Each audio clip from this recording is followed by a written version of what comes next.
윤석열, 한동훈 네, 약속대로 오늘은 정말 이제 이 약속대련이고 이제 약속대련하다가 이제 실제 대련할 수가 있는데 실제 대련하면 한동훈은 뼈도 못 추린다. 네, 스픽스 구독자 여러분 안녕하세요. 마키아벨리입니다. 새로운 얼굴이죠. 인권연대 사무국장으로 일하는 오창익입니다. 새로운 공간에서 뵙게 돼서 반갑습니다. 저도 스픽스 구독자 100만을 위해서 역할을 하겠습니다.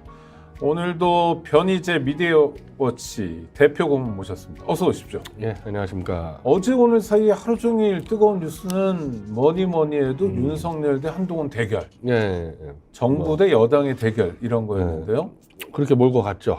몰고 갔습니까? 채널A와 동아일보가 중심으로 이렇게 몰고 갔죠. 네. 저는 뭐 오늘 오전부터 쇼일 가능성은 높다고 제가 시종일관 그렇게 얘기를 했었고. 일단 저 사실관계를 체크해 보면 대통령 비서실장 이관섭 비서실장이 한동훈 국민의힘 비대위원장을 만난 건 팩트겠죠. 예. 그래서 그만둬라. 그게 팩트가 아니라고 지금 오후에 이제 오후에 의도적으로 늦게 정정을 한 거죠. 제가 볼 때는. 그게 진짜 중요한 사안 아닙니까? 그럼요. 그러면은 빨리 정정해야죠. 이거 왜 하루 종일 가만히 있다가 오후에 정정합니까? 저는 그거부터 다 쇼라고 생각하고 있습니다. 근데 그만두라고 그러지 않았는데 한동훈 비대위원장은 만남 직후에 그게 보도를 통해서 어제 알려지니까 기자들에게 알림을 보냈다는 거예요. 그걸 통해서 난 내 갈 길을 가겠다. 뭐 이런 그러니까 사실상 거부 의사를 밝힌 거잖아요. 제가 이제 그거부터 이상하게 생각했었거든요. 그러니까요. 아시겠지만은 집권 여당 그것도 보수는 더 심각합니다. 이 권력 서열로 이렇게 정리가 되는 집단에서 대통령이 아직 임기가 3년 남았는데 이미 당원들이 선출한 당대표 2명을 쫓아냈어요. 대통령이. 이준석, 김기현까지. 네. 근데 한동훈은 당원이 뽑은 당대표도 아닌 한마디로 윤석열이 꽂은 그냥 비대위원장 정도를 대통령 실장이 가서 그만두라고 했는데 나는 그만둘 수 없다. 그냥 가겠다. 이게 너무 이상했거든요. 이 상황 자체가. 좀 거칠었고요. 그다음에 또 하나는 너무 공개적으로 진행된 거 아닙니까? 그쯤 되면 이준석이나 김기현 내보낼 때와 달리. 그때 같은 경우는 대통령의 의중은 명확했는데 이걸 너 나가라고 그렇게 통보를 어떻게 구체적으로 했는지는 몰라요 아직까지. 그렇죠. 그러니까 약간 물밑에서 있었던 거죠. 그러니까 전혀 다른 프로세스여서 이상하다. 만약에 진짜 윤석열이 한동훈을 쫓아내고 싶었으면은 대통령 실장까지 가서 그렇게 할 필요 있나? 그냥 얼마든지 알릴 방법은 천지입니다. 한동훈에게 윤석열이 너 쫓아내 그만둬야 되겠다. 이거를 전달할 수 있는 방법들은 수도 없이 많아요. 그리고 그런 방식이 맞는 거지. 대통령 실장이 갔다가 하는 건 나중에 불법 소지도 있고 상당히 위험한 방법을 썼겠냐. 그래서 저는 실장이 가서 그만두는 얘기는 안 했을 거라 생각을 하고 있었거든요. 처음에 뉴스를 들었을 때도 그런 생각이 들었다. 그리고 더군다나 그걸 한동훈이 거부했다? 그건 말도 안 된다고 저는. 그러니까 말도 안 되는 걸 따져보면요. 첫째, 한동훈 비대위원장의 권력의 근거는 윤석열 대통령에게 있는 거죠. 99% 그렇죠. 이거는 99. 이준석이나 김기현보다도 더 의존도가 높죠. 그렇죠. 이준석 대표는 그래도 자기 지분이 꽤 있었던 이준석은 윤석열 대통령 되기 전에 당대표가 됐기 때문에 이제 그걸 너무 내세우다가 충돌한 거고 김기현 같은 경우는 뭐 한 70-80%는 윤석열의 힘이라고 봤다면은 한동훈은 99% 윤석열의 힘이라고 봐야죠.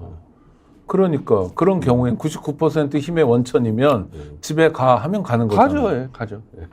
가야죠. 김기현도 바로 갔잖아요. 또 하나는요. 이런 이야기를 사실 대통령 비서실장이 어떻게 보면 아무것도 아니지만 대통령실에선 2인자 아닙니까?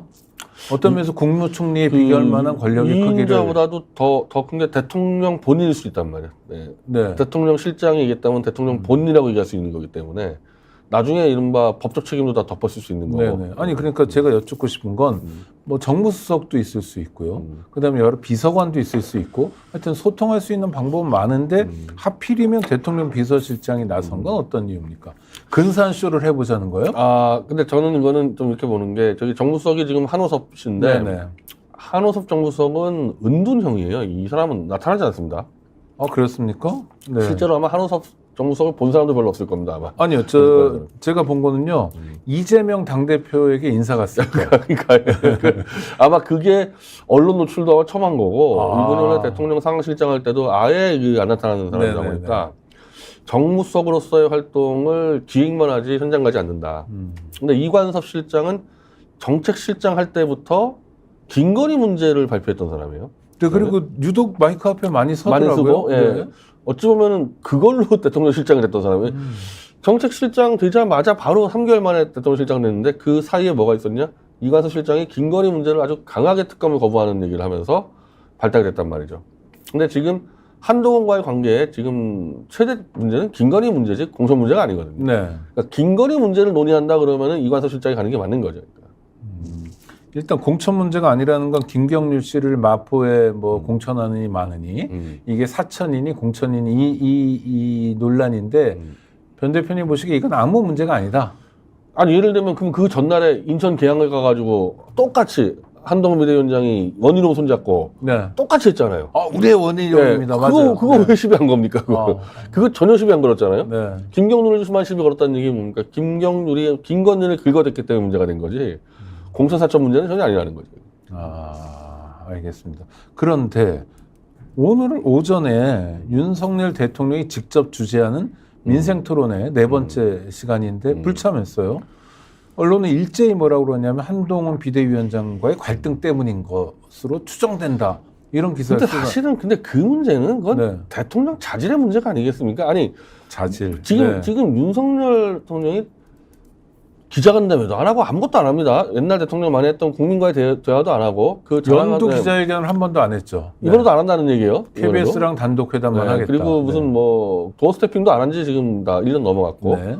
그 대타가 이제 내세운 게 민생 토론인데 그거 지난번 첫 번째 하고 이제 두 번째 아닙니까? 네. 아니 이게 한동훈과 무슨 관계가 있습니까? 그거 하면 되는 거지 이게. 만약에 한동훈과의 관계 때문에 이걸 깼다 그러면 이건 대통령 자질의 문제가 되는 거죠, 이건 자체는.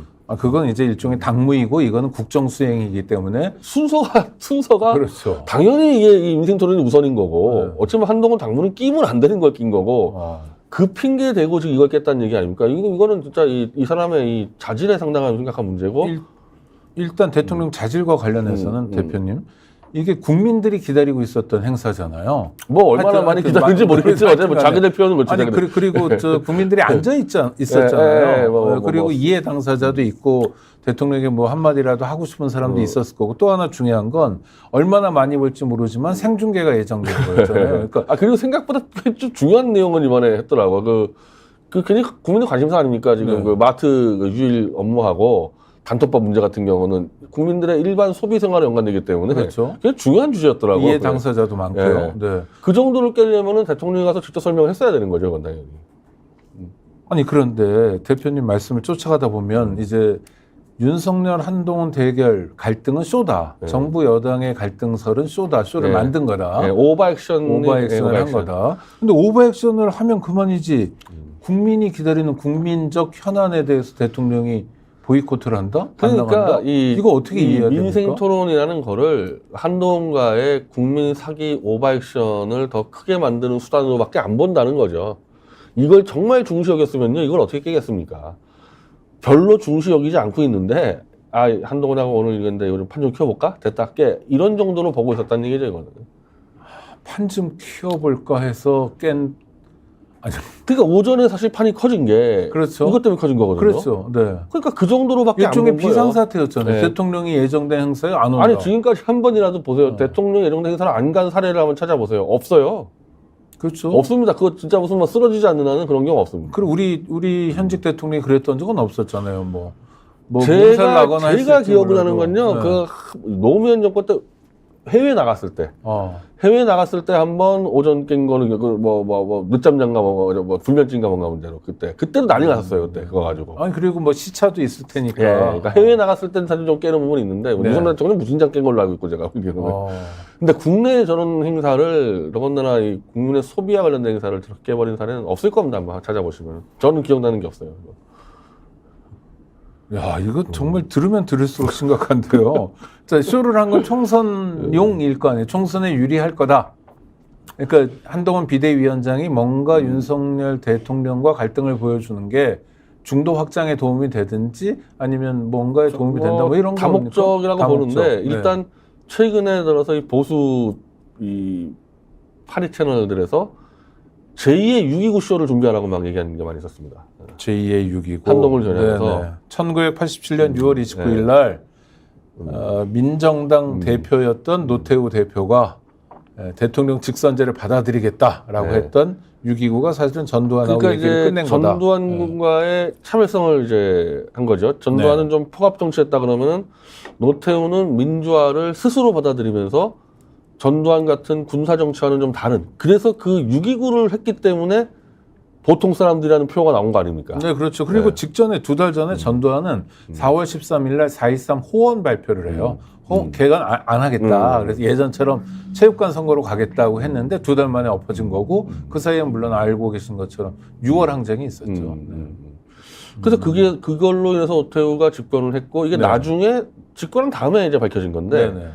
이제 그런 부분들을 한동훈에게 많이 요구했단 말입니다. 어. 보수 진영에서 마치 6.29 사기극이죠, 사기극. 네네. 한 번 더 사격을 해봐라. 그런 찰나에 어찌 보면은 비슷한 게 좀 나온 거죠. 좀 비슷한 짝퉁 같은 게 나온 거죠. 근데 어설프네요, 그거 치고는요. 그게 사실은 그 6.29 6.29는 근사했어요. 되는 조건들이 있는 건데 네, 일단 네. 대통령 임기가 얼마 안 남아야 되는 거예요. 그렇죠. 이게 핵심인데 임기가 너무 많이 남아 있고 그럼 한동훈이 그러면 차기 대권주자로 명확히 돼 있어야 되는데 아무것도 보장된 게 없지 않습니까? 그냥 6.29 때는 전두환의 임기가 거의 말판이었고 네. 노태우가 100% 대권 주자로 결정 났었을 때죠. 그때. 그렇죠. 예, 네. 체육관에서. 6월 10일 날 그걸 했죠. 그러니까 이미 승계가 됐던 상태가 네. 가능한데 그럼 지금 같은 경우도 완전히 한동훈이 제압을 하기에는 제압하려는 그림을 만들기에도 임기가 너무 많이 남았다. 윤석열 대통령. 한동훈이 너무 정치 자산이 없다. 예, 그래서 어설픈 쇼가 돼서 오늘 오후에 이 대통령실이 이제 또 막 채널A, 동아일보, 중앙일보에 뿌리고 있는데 한동훈을 진압한 것처럼 지금 얘기가 되고 있어요. 그러면 한동훈 비대위원장이 뭔가 김건희 여사 문제로 청와대 대통령실에 뭔가 머리를 숙였다인 것처럼 까부는 네. 거를 진압을 해서 좀 진압한 다음에 윤석열이 좀 달래준 것처럼 지금 이미지를 만들고 있거든요. 지금. 네네. 이렇게 되면은 6.29가 아니죠. 그러니까요. 이건 6.29가 아니라 그냥 오히려 윤석열이 더 뜨는. 그러니까 지금 사실은 한동훈이 비대위원장 되면서요. 윤석열이 사라졌습니다. 김건희도 그랬죠. 사라졌고. 네네. 그러니까 이건 처음부터 김건희 여사는 의도적으로 사라진 거잖아요. 윤석열도 의도적으로 사라진 겁니다. 그러니까 한동훈이 윤석열을 거론한 적이 없어요. 네네. 이게 하나의 전략인데, 그러니까 지금 이 친구들이 지금 하는 전략이 2012년도에 총선 때 이명박 말기 때 박근혜 비대위원장 했을 때를 지금 벤치마킹 하는 것 같거든요. 그러니까 대통령의 국정 수행 지지도가 낮으니까 대통령은 좀 제끼고 가자. 그때도 네. 이명박 사라졌습니다. 네네. 완전 사라졌었고 네. 박근혜가 중심이 돼서 그때 이제 등장한 게 이준석, 김종인, 뭐 이상돈 이런 사람들이 네네 그랬어요. 그래서 좀 새로운 이명박을 스칼라였어요. 엄청 네. 까대고 심지어 그때 내 기억으로는 이명박 탄핵하자는 말까지 나왔을 정도로 그렇게 하니까 국민들은 박근혜 당은 이제 야당이네 이렇게 위장이 됐죠. 네. 그래서 이겼잖아요. 그 당은. 그러니까 지금 그걸 벤치마킹을 하려는 거거든요. 이제 하는 거 보면은. 그래서 한동훈이 나오고 윤석열과 이제 김건희가 사라졌었는데 저는 사라진 것까지는 그런대로 작전이 잘 됐다고 봐요. 네. 사실 대한민국 국민들 중에서 일단 쟤네들이 안 보이기만 해도 괜찮다는 사람들이 많기 때문에 꽤 많은 여론에 안 보이는 안 보이기만 것만으로도 해도 참을 수 있다. 총선에 도움이 된다. 물론 네. 이제 끝장내겠다는 국민들도 있지만은 안 보이기만 해도 내가 참아주겠다는 사람이 있기 때문에 꽤 많이 실제로 올랐어요. 지지율 꽤 네네. 많이. 한 그 1-2%지만. 지지율은 국민의힘의 지지율이 1-2%지만 올라갔단 말이에요. 근데 그 과정에서 오늘 윤석열이 등장해버렸단 말이에요. 네. 갑자기 등장하고 지금 마무리되는 관계는 한동훈이 까부는 거를 진압한 것처럼 등장했기 때문에 사라진 윤석열이 다시 나타나는 격이 돼서 정반대 효과가 나고 있는 거 아닌가 지금 게다가 6.29하고는. 그냥 나타나는 게 아니라 문제가 김건희 여사에 대한 뭐 특검 문제라든지 김건희 여사의 명품백 문제로 다시 등장하니 더 마이너스네요. 김건희도 전면 등장시켜버렸죠. 네. 그 조용하던 김건희가 지금 이제 익명으로 지금 기사가 나가는 게 사과할 수 없다. 네. 함정에 빠뜨리는 놈부터 사과해야 된다. 이런 식으로 이제 반박을 하고 나왔기 때문에. 그 반박을 말씀하신 것처럼 중앙일보 등에다 하는데 그건 대통령실에서 일방적으로 언론을 선택해서 흘리는 거죠. 그렇죠. 네. 원래는 저렇게 보도하면 안 되죠. 그렇죠. 누가 대통령실이 지금 대변인이나 무슨 뭐 홍보수석이 발표를 해야지. 지금 그런 거 하나도 없어요. 그냥 일방적으로 익명으로 갖다 때리고 있습니다. 지금. 김건희 여사의 의중을 잘 아는 어떤 사람이 화자는 이렇더라고요. 네. 지금 원래 사실 대한민국 언론이 그런 대통령 청와대 익명은 많이 했지만 이렇게 많이 익명으로만 때우는 경우는 아마 처음일 겁니다. 그렇죠. 그전에는 대통령실의 한 관계자는 이라고 익명을 하는 경우는 있었는데 지금은 대통령 부인의 의중을 잘 아는 어떤 사람. 이건 좀 신기한 거예요. 대통령실인지 아닌지도 모르고 그리고 네. 지금 홍보석이고 대변이고 뭐 브리핑하는 게 없어요. 아무것도 공식 브리핑 안 합니다 지금. 엉망진창이라는 생각이 드는데요. 그래서 사실 갑자기 숨어있던 윤석열, 김건희가 한꺼번에 등장해버리는 사태가 벌어진 거죠. 그러니까 뭔가 총선에서 판을 뒤엎기 위해서 기획된 이를테면 이준석 대표 표현을 빌으면 연습 대련을 했는데 의도한 대로 안 되고 더 연습 대련을 하면서 한동훈을 띄워줬어야 되는데 네네. 처음엔 오전엔 뛰는 것 같더니 오후에 진압이 되는 과정이 돼버려서 지금 한동훈이 지금 아무 말도 못하고 있습니다. 오늘 하루 종일 아무 말도 못했어요. 어수선하네요. 아직 임기가 너무 많이 남아서 네. 어쩔 수가 없어요. 자기가 권력의 본체인데 권력을 이해한 것처럼 위장을 할 수가 없는 거죠. 그리고 네. 그렇게 했다가는 진짜 큰일 날 수가 있는 거고 진짜 한동훈에게 권력이 넘어가면 정말 큰일 날 수가 있는 거고 그러니까 안 되는 거를 좀 하다가 어설프게 마무리돼서 숨어있던 윤석열, 김건희만 등장하는 꼴이 돼버렸습니다. 그래도 한동훈 비대위에서 이를테면 김경률 씨인가요? 몇 사람이 김건희 여사에 대해서 문제 제기를 했던 거는 주목할 만한 포인트인가요? 아닌가요? 근데 그러면은 계속 해야 되는데 아. 오늘 김경률 씨가 사과를 했고 문제제기가 거칠었다고 사과를 해버렸고 마리아 앙뚜아네트 얘기했던 게 마리아 앙뚜아네트 플러스 알파 네. 김건희 문제에 대해서 수도권하고 특히 체감도가 다르다 이 문제를 대해서 TK한테 사과를 했는데 네. 저는 그거 왜 사과했는지 도저히 체감도는 다르잖아요. 체감 다를 수밖에 없죠. 네, 당연히 네. 다를 수밖에 없죠. 그거는 아니 웬만한 그 수도권에는 윤상현 의원은 다 그렇게 얘기하거든요. 왜냐하면 영남권이 너무 확실하니까 이 민감한 사안을 영남권은 너무 모른 척한다 이게 한동안 나온 얘기가 아닌데 이 김경률 씨가 윤재옥 원내대표가 TK 아닙니까? 네. 윤재옥 의원한테 완전히 엎드려 버렸어요. 그리고 윤재옥 의원이 사과를 받는 태도가 그래 네가 잘못했지 해서 진압이 되는. 자 그러면 내일부터 김경률 씨가 김건희 얘기할 겁니까 안 할 겁니까? 안 할 지금 분위기면은 그렇죠. 한동훈이나 김경률이나 김건희 김자도 못 꺼내고 오히려 김건희는 나 억울해요 항변하는 물꼬만 터준 그렇게 돼버렸잖아요. 그럼 그 사안으로 돌아가면 최재형 목사가 명품백 가져간 거잖아요. 뭐가 억울할까요? 김건희 여사 입장에서는. 오늘 뭐 중앙일보 보도로 볼 때는 네. 함정을 당했다. 그 사람들부터 사과해야 된다 그러는데 그 사람들은 이권을 노리고 사기친 게 아니잖아요. 네네. 정상적인 교과서에 나오는 함정 취재를 한 거죠. 함정 취재를. 사과할 게 없죠. 함정 취재를 한 거기 때문에. 그리고 이제 현직 기자가 붙어 있었던 거고. 네. 그러니까 흔히 피리수첩 같은 경우 보면은 무슨 뭐 불법 무슨 뭐 업소 같은 데 갔을 때 그 고객인 것처럼 하는 경우 허다하거든요. 한번 다 기억나실 겁니다. 그렇죠. 예. 카메라를 가리거나 가려가지고 이러면서. 밑에 네. 가려가지고 고객인 것처럼 가가지고 그렇게 하는 경우 허다하잖아요. 그러니까 그런 정도의 취재였기 때문에 그 사람들은 잘못한 게 없죠. 그러면 대표님 보시기에 핵심은 뭐예요? 그 명품백 받은 백을 전달했고 그걸 뭐 이런 걸 가져가면서 받은 게 문제이기 핵심. 때문에 네. 이게 과연 이게 하나겠냐 지금 국민들의 의혹은 그거잖아요. 이게 하나겠냐 이게 과연 너무나 능숙하게 받는 거 같을 때 이게 수십 건이면은 벌써 내문의 수가 얼마겠냐 이 문제잖아요. 네. 그러니까 이 사람들에 대해서 얘기할 건 하나도 없는 거죠. 최 목사님이나 서울의 소리에 대해서 얘기할 게 하나도 없는 거죠. 그러면 김건희 여사의 소위 명품백 사건은 어떻게 풀어야 됩니까? 근데 그 건은 원래는 하나가 아닐 가능성이 높다는 거죠. 태도로 보면 특검으로 특검. 네. 특검으로 그 CCTV 보고 다 뒤져가지고 잡아내야 되는 건데 원래는. 근데 그거는 뭐 정권 끝내야 하지 않겠습니까? 그럼 지금 같은 경우는 어떻게 되는? 그럼 김영란법으로 사실은 과태료를 물면 돼요. 3배. 그러니까 300만 원이잖아요. 네. 그러면 900만 원 물면 되는 겁니다. 그러면은 뭐 변명할 수 있겠죠. 뭐 잊어버렸다거나 뭐 그래가지고 일단 이렇게 1단락은 돼야 되는 거예요. 예를 들면 김경률이 얘기한 대로 그 정도는 사과하고 과태료 물고 정리는 해줘야 되는 건데 그 자체도 안 하겠다고 이제 나와버린 거죠. 그 대표님 말씀은 사과는 김건희 여사가 해야 된다. 김건희 해야 되는 윤석열 거죠. 대통령은요. 윤석열 몰랐다 그럴 수 있는 건데 네. 근데 여기까지 끌고 온 책임이 있는 거죠. 윤석열 대통령은. 여기까지 끌고 온 거. 친작했어요. 방치했거나 뭐 이런. 네, 친작했어야 되는 거죠. 제2부속실을 설치한다는 게 정말 중요한 쟁점입니까? 어떻습니까? 지금 특검법 관련해서도 그런 얘기를 대통령실에서 좀 하기 시작했고. 근데 이제 그런 게 만약에 부속실을 설치한다 그러면은 지금처럼 김건희 여사를 방치한 거에 대해서는 잘못을 인정하는 게 되니까 네. 그럼 특검부터 받고 가는 게 맞는 거지. 특검을 안 받는 조건으로 부속실 설치한다? 그래서 이게 앞뒤가 맞냐 이거죠 이게. 뭔가 잘못했으니까 시스템 개선하는 거 아니겠어요? 그렇죠. 네. 네. 일단 특검부터 받고 들어가야죠.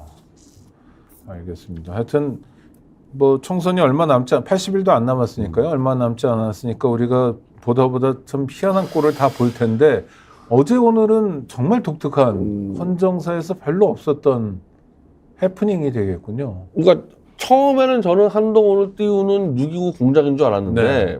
지금 와서 다시 보니까 그게 아니고 한동훈에게 맡겨놨더니 이 친구가 지 마음대로 하네? 안 되겠네? 본때 좀 보여주자. 군기 좀 잡자 해서 숨어있던 윤석열, 김건희가 등장한 사건으로 봐야 되는 거예요. 군기 잡는 사건이었는데 대외적으로는 그렇게 그리고 이제 비춰졌다. 대통령실장은 가서 사퇴하는 얘기는 분명히 안 한 것 같고 네. 사퇴하는 얘기는 안 한 것 같고 문제점을 지적하는 과정에서 이제 한동훈도 기분 좀 나빴고 그러면은 뭐 물어보지 않았겠습니까? 그 물어봤다고 나와요 한동훈이. 내가 계속 해도 되는 거냐 그랬을 때 하라 그랬다는 거야 대통령실장이. 네. 그러니까 그거 믿고 이제 나는 간다. 국민 믿고. 요렇게 장난을 친 거죠 한동훈도.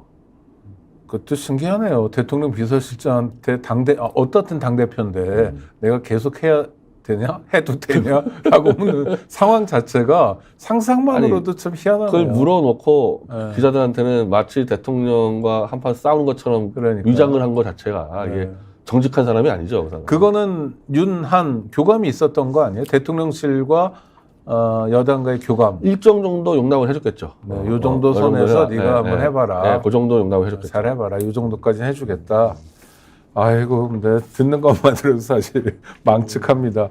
다음 얘기로 한번 넘어가고 싶은데요. 지금 새로운 요거 하나만 주십시오. 네네, 해주십시오. 그럼 이 사건이 그러면은 이 사람들이 원하는 대로 좋은 결과 얻어가느냐 했을 때 저는 전혀 다른 결과가 나오고 있는 것 같아요. 그러니까 네. 지금 이 윤석열 정권에 대한 불만이 상당히 많이 있습니다. 보수 진영도 그렇고 그렇죠. 네. 일반 의원도 그런데 한동훈한테 지금 가고 있었어요. 원래부터. 그러니까 대통령을 때려잡을 수는 없으니까 이 대통령 아바타에 한동훈을 때려잡고 있었는데 그 누가요?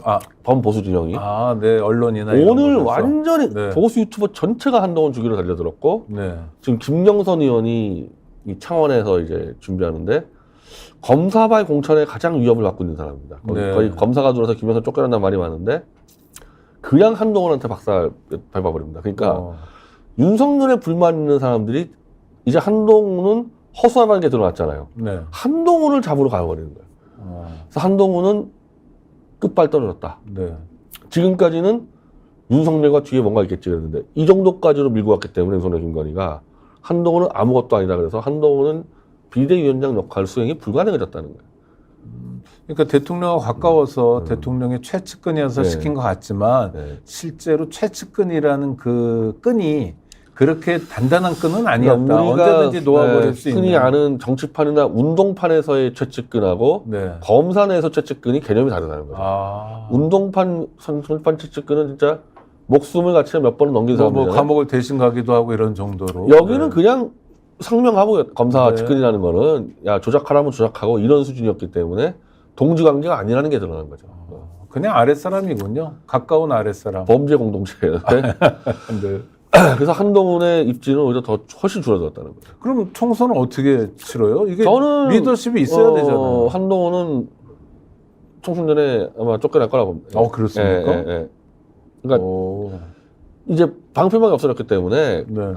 그리고 이제 아마 검사공천 할 거 아닙니까? 그럼 또 그거 누구한테 뒤집어 씌웁니까? 한동훈한테 뒤집어 씌워야 돼요. 네. 검사공천을. 그 한동훈 욕만 엄청 얻어먹죠. 자기가 왜 이걸 얻어먹겠어요? 집에 가야죠. 그러면. 법무부 장관을 아직도 임명하지 않은 거는 집에 갈 거에 대한 대비입니까? 그러니까. 이번에 그게 하나 이상한 네. 일이 있었는데 법무부 장관 할 때 이노공이라고 여자 차관을 한동훈이가 네, 데리고 네. 있었는데 완전 한동훈 오른팔입니다.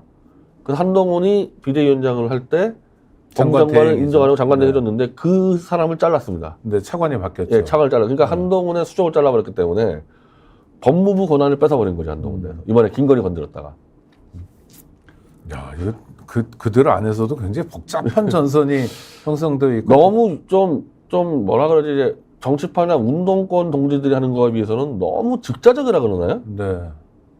좀 보면서 해야 될 거를 그렇죠. 그냥 나 열받게서 그냥 단칼에 잘라버리는 이제 이거 검사들 수준인 거지. 또 하나는 국정 운영에 실제로 김건희 여사가 상당한 정도로 영향력을 미치는 거 아닌가라는 의심이 짙어지는데요. 아, 디올백 하나 그 사과를 못 하겠다. 아, 그걸 이제 실제로 윤석열이 백업을 하면서 그걸 갖고 당을 압박한다. 그러면 정말 이 정권의 주인이 누구냐고 물어볼 수밖에 없는 거죠. 네. 제가 얼마 전에 사실 저 우연히 잘 안 읽게 되는데 평소에는 중앙일보 주필이란 분이 썼던 칼럼을 봤거든요. 국민의힘 국회의원들이 아크로바스타입니까? 뭐 그 아파트에 찾아가서 윤석열, 김건희 부부를 만나서 정계 입문을 해라 하니까 우리가 정치를 하면 나를 어떻게 보호해 줄 거예요? 라고 말했다는 대목. 중앙일보 이거를 때 폭로했었죠. 네, 이런 걸 대놓고 쓸 정도면 어느 정도의 자신감이나 근거는 있을 거 아니에요.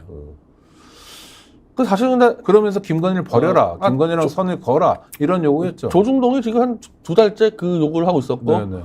이번에 이제 윤석열이 답변 또 해준 거죠. 아, 안 버리겠다. 그래서 한동훈은 죽는 수 있어도 조중동과의 이 문제는 아직까지 안 풀린 거죠, 지금. 네. 하여튼 막강한 영향력이 있는 분이다. 대통령 총선 때까지 부인이. 이 문제 계속될 겁니다. 이 조중동 문제가 네. 계속 문제될 거예요, 이거. 그렇겠네요. 그 과정에서 한동훈 비대위원장이 아웃, 뒷심이 네, 없으니까 네, 아웃될 겁니다. 낙마할 가능성도 있다는 거고요. 요즘 뭐 새로운 정당 창당의 시즌입니다. 여러 개의 정당이 동시에 움직이고 있죠. 네. 네, 이준석 신당, 그다음에 이낙연 신당. 그 3인방이라고 하는 분들은 새로 당을 만드는 겁니까? 어떻게 3인방이? 네. 3인방이 원칙과 상식이었나요? 종천, 아, 김종민, 네. 그건 이낙연 신당으로 좀 다르죠. 다들 다 이낙연 신당인 줄 알고 있었는데. 네네네. 그분들은 좀 다르죠. 네, 이낙연 신당은 안 들어간 것 같은데, 네. 저는 그분들, 전부 다 이제 국힘당이 무너졌을 때 국힘당을 기반으로 정계 개편할 때 들어가려는 게 아닌가 그 생각을 해요, 저는. 네. 일단, 하여튼 궁금한 거예요. 한동훈 씨도 그랬는데 이낙연 씨도 총선에 출마하지 않겠다는 얘기를 거의 제일성처럼 이야기하는데 이건 어떤 의미입니까? 그때 총선 출마, 불출마라는 거는 자기가 정말 출마만 하면 무조건 당선되는 지역구가 있었을 때의 의미가 있는 건데 네. 둘 다 이낙연이나 한동훈이나 어디 가서 당선됩니까, 사람들이? 그렇죠. 이를테면 대구를 기반으로 해서 이 지역에는 뭐 누가 되더라도 언제든지 어떤 정치 상황에서 내가 당선되는데 네. 그 기득권을 포기할 때 그게 불출마가 불출마 의미가 있다. 의미인데 네. 일단 한동훈은 어디 가서 당선됩니까? 일단 그 자체가 뭐 강남 뭐 강남에 아닐까? 지금 다 있는데 사람들이 네, 네, 네. 이낙연 씨도 뭐 호남 가면 된다 그러지만 호남 지금 호남 엄청 복잡하거든요 지금. 아니 호남에서 지금? 어디도 안 될 것 같은데. 호남이 지금 너무 네. 이 폭파 직전인데. 그러니까 당선될 때도 없는 사람들이 무슨 자꾸 불출마를 선언한다는 얘기는 당선 자신이 없다고밖에 저는 그 생각이 안 드는데. 당선에 자신이 없는 걸 애들로 말하는 자신이 자신 거다. 없으니까 네. 출마 못하는 거지. 원래는 아니 신당을 창당한다 이거 이낙연 씨가. 그래서 30석 목표한다면서요. 네. 그럼 본인 한석이라도 얻어야 될 거 아닙니까? 그래서 본인 한석이라도 늘려가야죠. 당연히 이거 해야 네. 될 거 아니겠어요? 소영길 대표 신당 창당한다 그래가지고 지금 무슨 소리냐 소영길 대표 출마해라 없중 출마 이런 네. 요구를 한단 말이에요. 네. 한석이 더 중요하니까. 그럼 신당 창당한 사람들은 출마를 해줘야 되는 거죠 원래는. 그럼 어떤 의도예요? 그러니까 실제로 국회에서 어느 정도 의석을 갖겠다라는 의도가 아니라 판을 보는 겁니까? 어떤 저는 일단 결국에는, 사람들이 다 다를 텐데. 지금 네. 이 국힘당이 시스템이 워낙 불안하니까 이게 무너졌을 때 김한길 등등가 손잡고 이제 이 재창당할 때 네. 그때 들어가겠다는 이낙연 씨나? 이낙연 씨나 그 3인방이나 네. 심지어 이준석이나 그때 들어가면 지분을 가지고 잘하면 내가 대통령 후보가 될 수 있다. 이런 이낙연 씨는 판단인가요? 이제 사실상 그 당에 네. 한마디로 국힘당을 재창당하는 거죠. 윤석열 당으로. 네. 그 당의 당대표를 노릴만 하죠. 그 사람은. 그러면 원외면 좀 어려운 거 아닙니까? 상관없습니까? 저쪽에서 국무총리까지 하고 당대표까지 했던 사람이니까 이쪽에 오기만 하면 대접을 해주는 건가요? 어떤 건가요? 근데 만약에 그렇게 되면요. 수도권 출마할 수 있겠죠. 지금 이낙연 씨 신다고 나오면은 양당 체제에서 불가능해 보이는 거는 그렇죠. 저 보수당의 당대표 되는 거 아니에요? 보수당의 네. 이른바 민주당 출신 당대표가 되는 거기 때문에 뭐 그러면은 자기가 종로 나오든 할 수도 있는 거겠죠. 근데 그게 총선 전에 이루어진다고 보시는 거예요? 아니면 좀 전 총선 전에 된다고 생각합니다. 예. 그래 예. 대통합 뭐 이런 거로요? 예, 그러니까 지금 한동훈 체제가 제가 위험하다 그랬지 않습니까? 네. 한동훈 체제 붕괴되는 과정에서 그때 이제 윤석열이 백기를 들어야 되겠죠. 예. 그럼 이준석 대표 같은 경우에도 그렇게 만만하게 그거 노리고 있을 겁니다. 그렇습니까? 이 머릿속은 국힘당이 버티고 있으면요. 네. 이낙연이든 이준석이든 제 생각에는 지역구 한 석도 못 얻습니다. 그렇죠. 민주당도 그렇고 국힘도 네. 그렇고 자기 양당 자리가 구도에서는 정확하니까. 네. 이낙연은 민주당 지에서 못 얻고요. 이준석이 대구에서 어떻게 의석을 얻습니까? 이건 불가능한 얘기예요. 이게 약간의 변수만 되겠네요. 예를 들면 수도권의 박빙인 지역구에서 이쪽 후보냐 저쪽 후보냐가 표차가 별로 안 날 때는 쓸모가 있겠네요. 뭐 그 정도하고 비례 연도형 되면 이제 네네. 비례에서 좀 얻는 그 정도고 실제로는 큰 판의 변수는 안 되는 거죠. 네. 그러니까 대구 전도에서 한 3분의 1 정도나 절반 정도는 쓸어야지만 효과가 있는데 네. 대구는 지금 절대적으로 윤석열 지키자 쪽이니까 네. 어렵죠. 그건. 경북도 마찬가지네요. 네, 대구도 대구 경북 그렇고. 마찬가지죠. 그다음에 호남 지역도 마찬가지고. 호남은 이낙연 씨한테 이준석만큼 관심도 없던데요. 제가 이 네, 여론조사 네. 보니까 네. 그나마 호남이 가장 많이 분화가 되고 있어요. 그러니까 민주당의 절대적 지지가 아니죠, 호남이. 네. 그 심지어 이준석 지지율이 호남에서 28%까지 나간 걸 제가 봤는데 이낙연 씨는 한 15% 나오는 거고. 네. 근데 그거 갖고 이낙연 씨가 호남에서 바람을 몰아키는 거죠. 이준석 같은 경우는 이낙연 씨는 호남에서 이준석만도 안 된단 말입니다.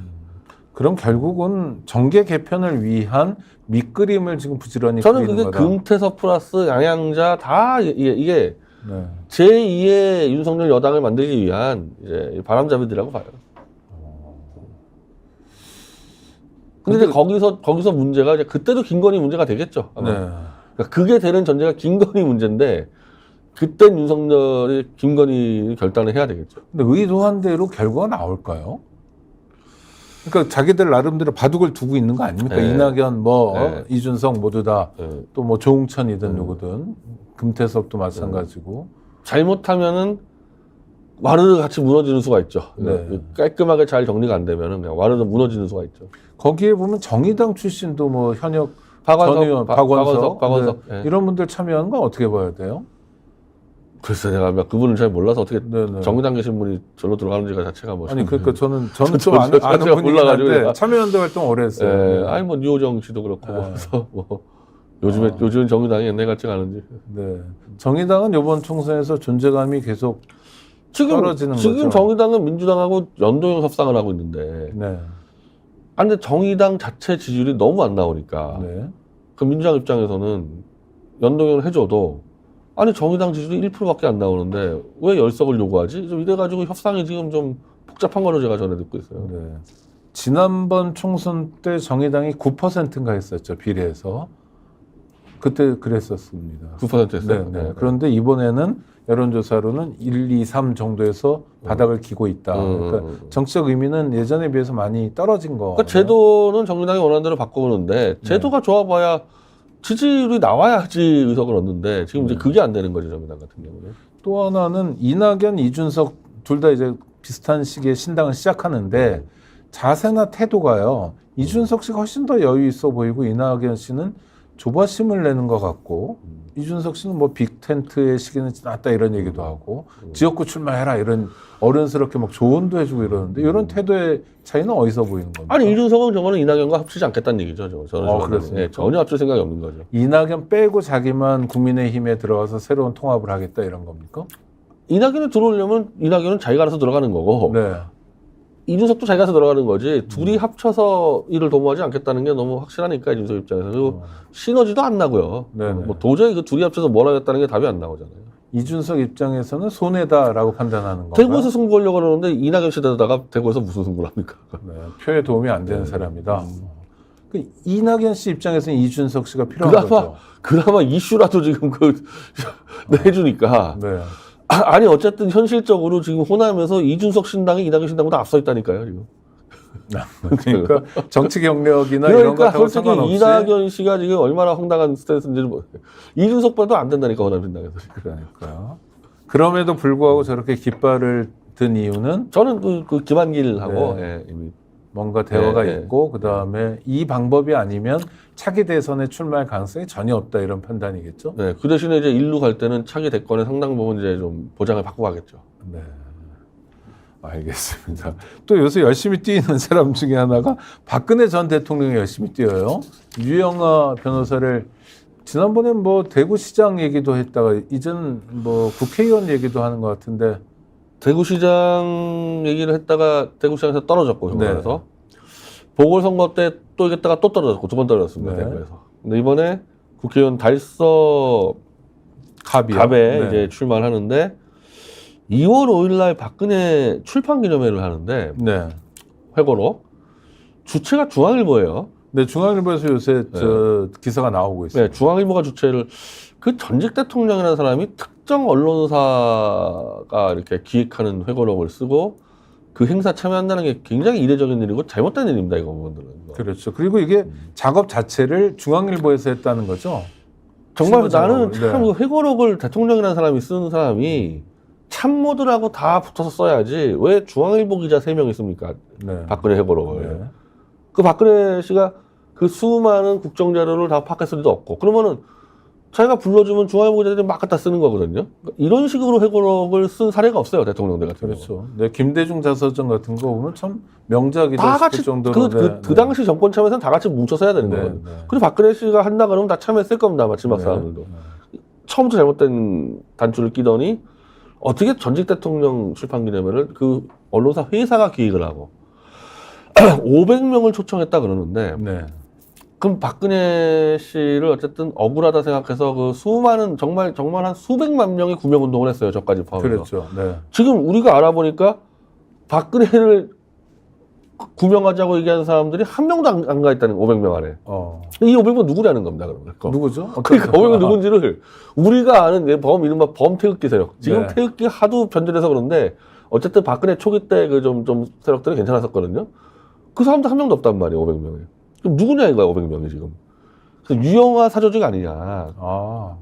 그럼 유영아의 그냥 총선 출마를 위해서 전직 대통령의 사람이 그것도 수십 년을 구형을 받고 감옥에다 끌려 나온 사람이 국민들에게 하는 메시지가 내 오른팔 배지 주세요. 그게 다냐는 겁니다. 이게 지금 하는 게. 그러기엔 좀 초라하네요. 근데 그 비슷한 메시지가 반복적이었잖아요. 이를테면 윤석열 대통령을 만날 때도 꼭 유영아 변호사를 끼고, 대동시키고. 대구 어디에 뭐 시장에 가도 유영아 끼고 다니고. 네.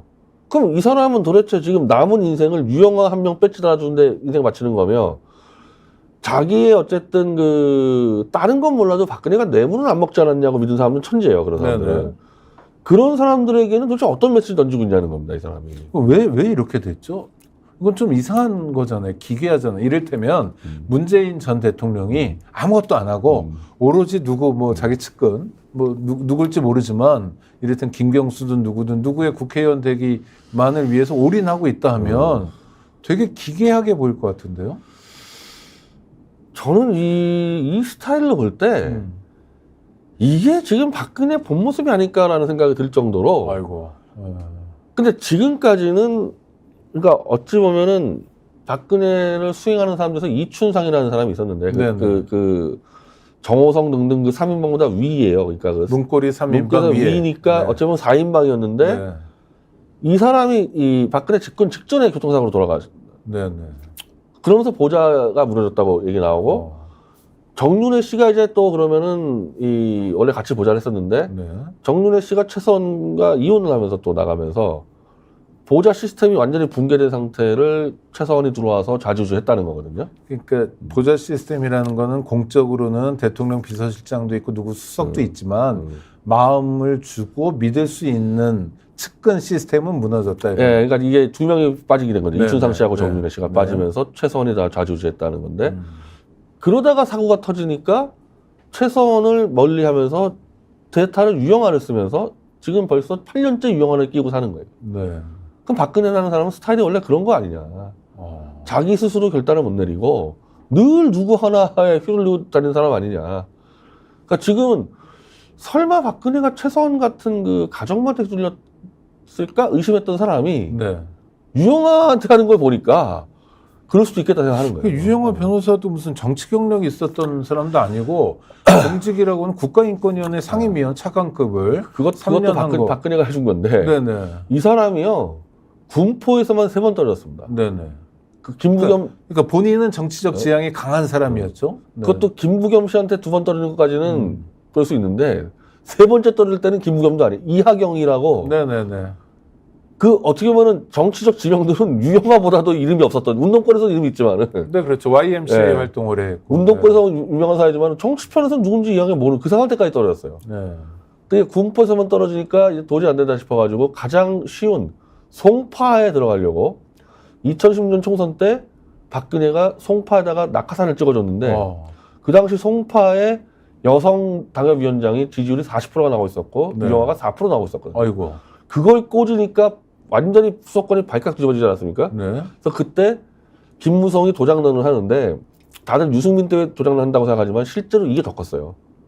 수도권에서 어떻게 군포에서만 떨어진 유영하를 송파에 박냐 낙하산으로 그게 같이 겹쳤거든요. 네. 그래서 김무성이 도장론으로 가면서 그 총선 때 박근혜가 참패하게 됩니다. 그때는 문재인의 민주당하고 안철수의 국민의힘이 이제 승리를 거두지 않았어요. 그랬죠. 그래서 탄핵당한 거 아니에요. 네. 그럼 유영하는 뭐냐? 무리하게 박근혜한테 낙하산 공천을 받아가지고 박근혜 탄핵이 되는 주범이랑 마찬가지예요. 그렇죠. 근데 그 유영하를 지금까지 끼고 있다. 그리고 출소하자마자 벌써 2번을 밀어줬어. 대구시장 때도 박근혜가 후원회장 밀어주고 다 떨어졌어요. 그 유영하를 또 밀어준다. 그러니까 보통 사람이라면 박근혜 전 대통령 정치도 오래 했잖아요. 보통의 정치 감각이라면 조금 거리를 두기 마련일 텐데요. 정상적인 이 정치 리더와 이 측근이 아닙니다. 이건. 네. 그러니까 대표님 말씀을 이제 쫓아가다 보면 박근혜 전 대통령도 그렇고 윤석열 현 대통령도 그렇고 정상적인 판단과는 일정 거리가 있어 인신공격하자는 건 아니지만 좀 이해 안 되는 대목들이 많습니다. 아니죠. 우리가 이제 대통령을 뽑을 때요. 웬만하면 대부분 정상적인 판단하는 사람들을 뽑아야 되는 거죠. 그렇죠. 이런 식으로 하는 사람들 대통령 뽑으면 안 되죠. 네. 전혀 일반인이 생각하는 상식을 초월해서 몰상식, 비상식으로 행동하는 사람들이 대통령 돼가지고. 그러니까 지금 다 이상한 거 아닙니까? 박근혜 탄핵당하고 윤석열도 이상하고. 윤석열 대통령은 뭐 취임과 동시에 탄핵 얘기가 나오고 그러는데요. 자, 총선 뭐 80일도 안 남았는데 지금은 어떻게 전망하세요, 대표님은요? 여전히 저는 이 체제가 불안하다. 그러니까 지금의 국힘당과 지금의 민주당이 과연 1대1로 붙을 건가, 4월에. 네, 네. 이게 지금 답이 안 나오는 상태란 말이에요. 그러니까 선수 입장, 진용 자체가 아직 안 짜져 있다, 어떤 면에서. 일단 저기는 한동훈이 언제 날아갈지 모르는 상황이 네. 되는 거고, 민주당의 최대 문제는 뭐냐? 이번에 한겨레 성한용 기자가 이제 작심하고 이 장문의 기사를 썼는데, 네, 토요일치 했었죠. 네, 네. 민주당 지금 지고 있다. 지고 있는데 지고 있다 얘기를 안 한다, 사람들이. 그러면은 이게 이제 지금 퍼져요. 그다음 이제 이 기사가 굉장히 이제 데이터를 가지고 지난 총선 때 민주당이 왜 이겼는지. 민주당이 자유한국당보다 지지율이 높았기 때문에 이겼다. 그럼 지금 어떻게 되냐? 대부분 조사에서 져요. 조금씩 대부분 조사에서. 근데 네, 네. 그건 지는 거다. 그러면은 지금 국민들의 60에서 70%는 윤석열을 끌어내자고 난리치는데 이걸 수행하자는 민주당이 오히려 지고 있다. 이게 버틸 수 있겠냐는 건데, 이 민주당이. 더구나 이 양당은 원래 서로 기대고 있는데 한 당이 흔들리고 있는데 네. 이기고 있는 당이 흔들리고 있어요. 흔들린다는 얘기가 뭡니까? 어찌 보면은 더 크게 이기려고 움직일 수 있는 거거든, 흔들린다는 얘기는. 그럼 여기는 아무것도 안 하고 있다? 가만히 있는다? 지금 민주당에 대해서 침대 축구하는 얘기가 엄청 많이 나오는 건데. 일종의 부자 몸조신 같은. 지고 있는데 침대 축구하고 있는 거 아닙니까? 네. 민주당도 위험하다는 거예요. 특히 호남에서 지금 지지율이 어마어마하게 빠졌어요. 호남 지지율 왕창 빠졌습니다. 지금. 그러니까 정신 차리고 똑바로 하는 모습을 보이지 않으면 지금 상태로는 지금 대표적으로 이제 소영길 씨가 이제 검찰 퇴진당을 창당 선언했는데 네. 연동형제에서의 비례신당이라 그러는데 소영길 씨를 과연 그 비례연합당에다가 소영길의 당을 참여시켜 줄 건가? 민주당이요? 민주당이 네. 저는 안 할 거라고 보거든요. 안 할 가능성이 그렇게 되면 높아 어떻게 되나? 보이네요. 네. 그럼 송 대표 자기가 살아야 될 거 아닙니까? 네. 지금 잘못하면 징역 30년 맞아요. 저기도 지금. 아이고, 네. 하도 부풀려 가가지고 똑같은데 박근혜 때랑 뭐 몇십 거리 걸어 놓으니까 그럼 자기가 살아야 될 거 아닙니까? 그러면 자기는 어쨌든 배지를 달아야 될 거 아니에요. 그럼 무소속 출마, 억중 출마 들어간다 호남에 특히 목포에. 그 손현 씨가 언제든지 들어오라 그랬으니까 그러면 네. 호남에서 마치 지난번 2016년도 때처럼 문재인의 민주당과 안철수의 국힘당 같은 사태가 벌어질 수가 있는 거죠. 지금 호남은 현재 민주당의 기득권이 무너지고 있는 상태이기 때문에 이준석한테도 지금 잡히고 있는데 네.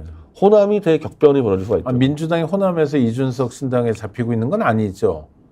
그러니까 많이 쫓아오고 있는 상황이다. 그러니까 민주당의 지지율이 30에 40 왔다 갔다 하고 있고 네, 네. 이준석 신당이 최대만은 28%까지 나왔어요. 네. 거의 잡히고 있는 거 아닙니까? 그건 이준석이라는 사람하고 호남이랑 무슨 관계가 있습니까? 네. 내가 볼 때. 그거는 전체 유권자들이 민주당에 보내는 경고다라고 생각해야 이준석이 된다. 민주당보다 그나마 잘 싸운다. 잘 싸운다는 게 그래도 발톱으로 긁어는 된다, 윤석열 내에서. 네네. 근데 그럼 지금까지 범민주에서 소영길 씨가 제일 들이받고 많이 싸웠는데 그런 사람이 민주당하고 호남에서 붙었을 때 어떤 일을 할지 모르는 거죠. 이거는. 그러니까 민주당이 윤석열 정권하고 제대로 싸우지 않는 한 민주당의 지지부진은 계속될 것이다. 뭐저 같은 사람 윤석열하고 싸우는 사람으로서 얘기를 해서 그런데 네. 이번에 성한용 씨가 만난 2020년도 총선 민주당 기획자, 네, 박근영 씨. 네, 네, 네. 이근영 씨, 네. 씨 기획자. 이 사람은 완전 홍보 전문가인데 네. 이 사람이 분석하는 것도 민주당이 죽쓰는 거는 윤석열과 안 싸우기 때문이라고 나오거든요. 네, 네. 그러니까 쉽잖아요. 국민들이 윤석열 너무 싫어해. 근데 안 싸워. 그러면 어떻게 싫어하는 권력과 싸우면 우리 편 같아 보이고 마음도 그러니까 안쓰럽고. 이준석한테 네. 호남이 이준석이가 호남에 무슨 관계가 있냐고. 네. 어떻게 28% 나옵니까 이준석 씨? 호남의 요구는 윤석열과 싸우라 이거죠. 네. 근데 계속 이렇게 안 싸우면은 소영길 신당이든 뭐든 나올 수 있다는 겁니다. 호남. 그럼 왜 이렇게 안 싸우는 것 같아요? 부자 몸조심입니까? 아니 부자가 아닌 게 지금까지는 부자 부조심인데 아니, 오늘 의석수가 지고 있다는 거야. 지고 있다는 거 네. 지금은. 그러니까 야성을 잃은 거네요. 일단은 지난번에 당선된 사람들 자체가 이상한 사람들 같아요. 네, 네. 아마 민주당 역사에서 저는 이상한 사람들 당선된 게 첫째일 거 아닐까. 마치 자유한국당 비스사부리한 사람들이 너무 많이 들어온 것 같고 네, 네. 법조계도 너무 많이 들어왔고. 네. 그 고향이 호남일 뿐 국힘에 가 있어도 국힘하고 비슷한 사람들이 많이 전혀 들어오고 상관없는 사람들도 많고 대표라도 싸워야 되잖아요. 지금 이재명 대표가 안 싸우는 게 제일 심각한 문제고. 네, 근데 네. 이분은 무슨 사법 리스크 어쩌고저쩌고 하는데 사법 리스크가 있을수록 더 많이 싸워야죠. 그렇죠. 하여튼 관전을 좀 해봐야 되는데 아직은 진영이 갖춰지지 않았다. 그러니까 둘 다 지금 위험한 상태다. 민주당이나 네. 국힘당이나. 네. 지금 이렇게 생각하는 것 같아. 어차피 그럼 박빙이다 그러면은 둘이 나가면은 둘이 150석 가지고 왔다 갔다 하니까 이런 생각 하나 본데 네. 그렇게 안 되는 수가 있다는 거예요. 네, 그 공간을 노리는 제3지대에도 상당히 들끓고 있다. 당연히 이제 공간이 나오면은 치고 들어가겠죠. 네, 상황은 좀 지켜봐야 되는데 그럼 총선에서 가장 중요한 키워드 열쇠말은 뭡니까? 역시 윤석열 심판입니까? 그러니까 지금은 이제 이 성한용 기자나 이근영 씨 얘기는 윤석열 심판론이 이제 안 나온다는 얘기잖아요. 총선에서. 안 싸우니까. 그건 뭡니까? 그냥 돌진해서 무조건 총선판은 윤석열 심판론으로 바꿔내야 되는 거죠. 이제 이기려면은. 그러면 국힘을 제외한 나머지는 그 얘기를 해야 되는 거예요. 해야 되는 거죠. 네. 아예 하려면. 그러니까 예를 들면은 지금 아니 어떻게 특검을 지금 다 지금 거부를 하고 있고 인턴 특검법 무조건 거부할 거 아닙니까? 네네네. 그 민주당이 지금 현재 범민주당이 180석이 넘어가는데 200석이 안 돼가지고 안 되는 거 아니에요? 그러면은 예를 들면 이재명 대표다 그러면은 국민들에게 뭐라고 설명을 해야 될 거 아닙니까? 네. 지금 180석이 안 되니까 우리 국민들이 75%가 다 원해요. 지금 모든 특검에 대해서. 그렇죠. 네. 그럼 75%는 200석이 넘어가잖아요. 네. 그러면은 야당 대표는요 무조건 75%를 의석수로 환원시킨다는 공약을 해줘야 되는 거예요. 내가 230석을 얻어서 국민들이 원하는 특검법을 관철시키겠다고 해야 될 거 아닙니까? 200석만 하면 되죠. 3분의 1. 근데 75%를 계산해 보니까 네네. 230석 아닙니까? 네네네. 그러니까 만약에 그런 공약을 했는데 200석이 안 되는 수가 있어. 195석이야.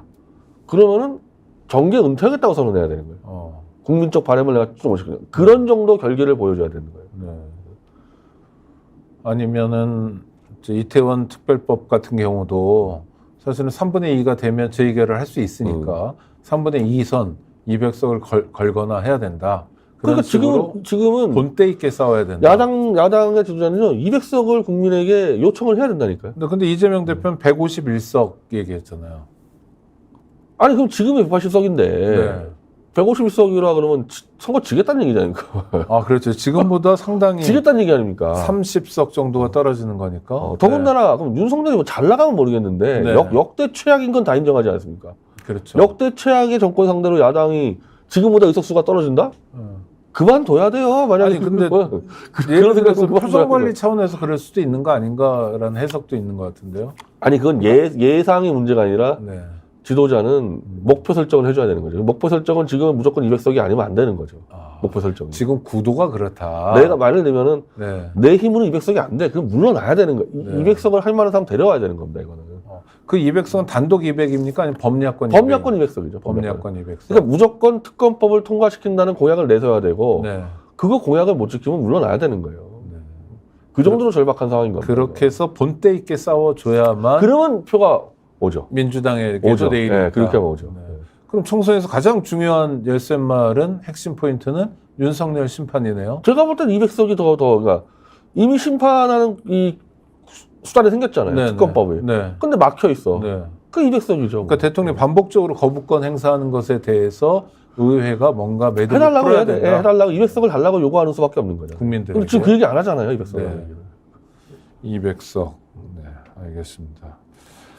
하여튼 총선 앞두고 또 어떤 일들이 벌어질지 저도 많은데 참 많을 겁니다. 예. 궁금한데, 네. 어제 오늘과 같은 해프닝, 쇼, 그 다음에 약속 대련도 또 많이 벌어지고 그러겠죠.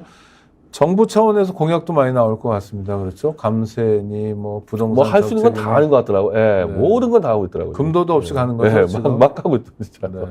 반면에 네.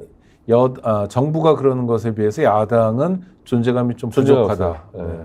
존재감을 키워야만 선거에서도 어떤 판이 가능할 것 같다라는 말씀이고요. 마무리 말씀 한번 해주시죠. 오늘 특히 윤석열, 한동훈 약속 대련 오늘은 정말 이제 이 약속 대련이고 이제 네. 약속 대련하다가 이제 실제 대련할 수가 있는데 실제 대련하면 한동훈은 뼈도 못 추린다. 예, 뼈도 못 추리고 그냥 집에 간다. 네. 한동훈과 윤석열 싸움이라는 거는 허상이라는 거예요. 그러면 집에 가면 아무 일도 못 하겠네요. 감옥 안 가면 다행이죠. 네네. 조용히 집에만 갈 수 있으면 다행이죠. 다른 공직이 보장되는 것도 아니고 그냥 소멸되는 거예요. 이번에 쫓겨나면은 감옥 안 가면 다행인 겁니다. 감옥 안 가면 다행이다. 알겠습니다. 하여튼 변 대표님 함께해 주셔서 감사합니다. 예, 감사합니다. 네. 구독자 여러분 함께해 주셔서 감사합니다. 오늘보다 내일이 더 춥다고 합니다. 건강관리 잘 하시기 바라고요. 저는 다음 주에 또 찾아뵙도록 하겠습니다. 감사합니다. 예.